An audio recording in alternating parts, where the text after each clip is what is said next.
আসসালামু আলাইকুম এভরিওয়ান। আশা করছি সবাই অনেক অনেক ভালো আছেন। আমরা সারা বছর পিঠা খাই বা না খাই, শীত আসলে কিন্তু আমাদের পিঠা চাই। শীত তো চলেই এসেছে, আর এই শীতের আমেজটাকে বহুগুণ বাড়াতে চলে এলাম পাটিসাপটা পিঠার রেসিপি নিয়ে। আশা করছি রেসিপিটি সবার কাছেই ভালো লাগবে এবং সহজ মনে হবে। আর ভালো লাগলে লাইক কমেন্ট শেয়ার করে সাপোর্ট করবেন এবং এরকম আরও সহজ এবং মজাদার রেসিপিগুলো পেতে আমার চ্যানেলটি অবশ্যই সাবস্ক্রাইব করে রাখবেন। তো চলুন শুরু করা যাক।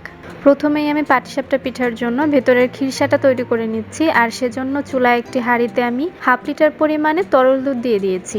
সুগন্ধের জন্য আমি এর মধ্যে 2টো এলাচ দিয়ে দিয়েছি। এবার চুলার আঁচ মিডিয়াম রেখে অনবরত নেড়ে চেড়ে একটা বলক তুলে নিচ্ছি।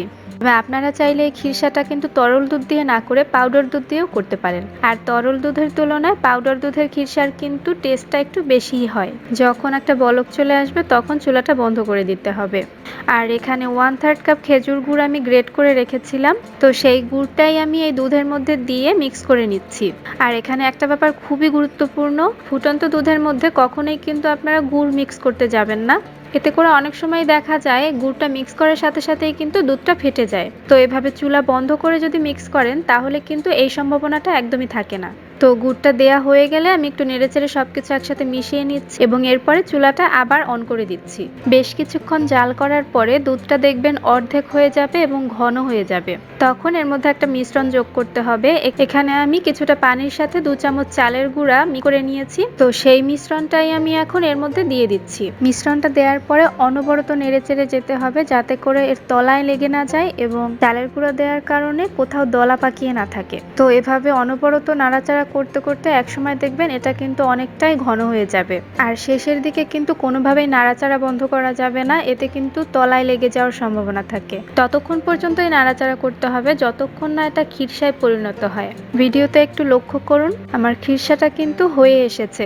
এর থেকে বেশি ঘন করার দরকার নেই, কারণ এটাই যদি ঠান্ডা হয়ে যায় এটা কিন্তু আরো একটু ঘন হবে। তো এখন আমি চুলাটা বন্ধ করে রেখে দিচ্ছি এবং পিঠার ব্যাটারটা তৈরি করে নিচ্ছি। এখানে আমি প্রায় 1/3 কাপ খেজুর গুড় গ্রেটার দিয়ে গ্রেট করে নিয়েছি।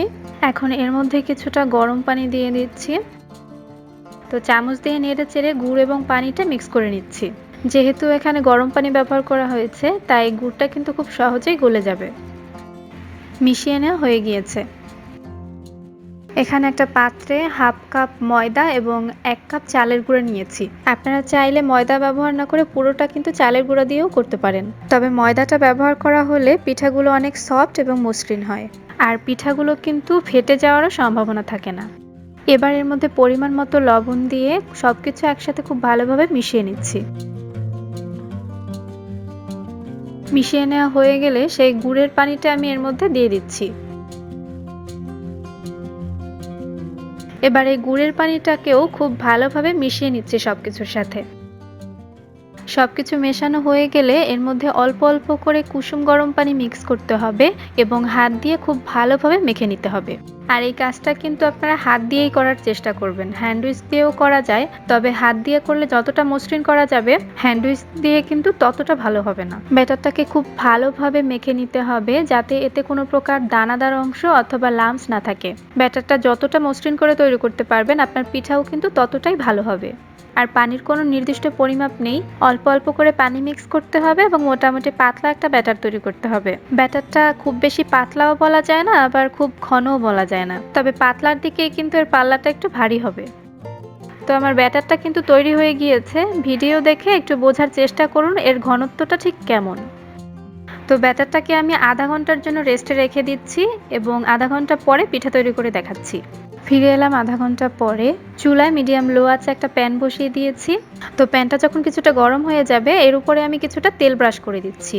এখন যে ব্যাটারটা আমি রেডি করে রেখেছিলাম সেখান থেকে চামচের সাহায্যে কিছুটা ব্যাটার নিয়ে প্যানের উপর দিয়ে দিচ্ছি এবং চামচের সাহায্যে ঘুরিয়ে ঘুরিয়ে পাতলা একটা রুটি তৈরি করার চেষ্টা করছি। চেষ্টা করবেন যতটা সম্ভব পাতলা করে তৈরি করার জন্য। ব্যাটারটা দেওয়া হয়ে গেলে অপেক্ষা করতে হবে একটা সাইড হয়ে আসা পর্যন্ত। যখন দেখবেন এর কালারটা একটু চেঞ্জ হয়ে গিয়েছে, অর্থাৎ যখন এটা সিদ্ধ হয়ে যাবে, তখন আগে থেকে তৈরি করে রাখা সেই খিরসাটা এর মধ্যে দিয়ে দিতে হবে। খিরসাটা দেওয়া হয়ে গেলে এটাকে আমি ফোল্ড করে নিচ্ছি।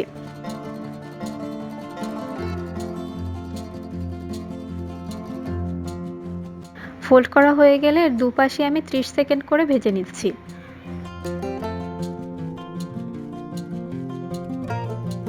ব্যাস, একটি পিঠা আমার হয়ে গিয়েছে। তো পিঠাটি আমি তুলে নিচ্ছি এবং পরবর্তী পিঠাটি দেওয়ার আগে প্যানে আবারও কিছুটা তেল ব্রাশ করে নিতে হবে। এভাবে প্রতিবারই পিঠা দেওয়ার আগে প্যানে হালকা করে তেল ব্রাশ করে নিতে হবে।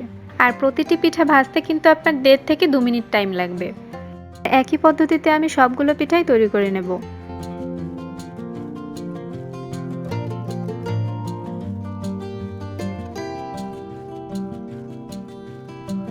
সবগুলো পিঠা আমার তৈরি করা হয়ে গিয়েছে, এখন শুধু খেয়ে নেওয়ার পালা।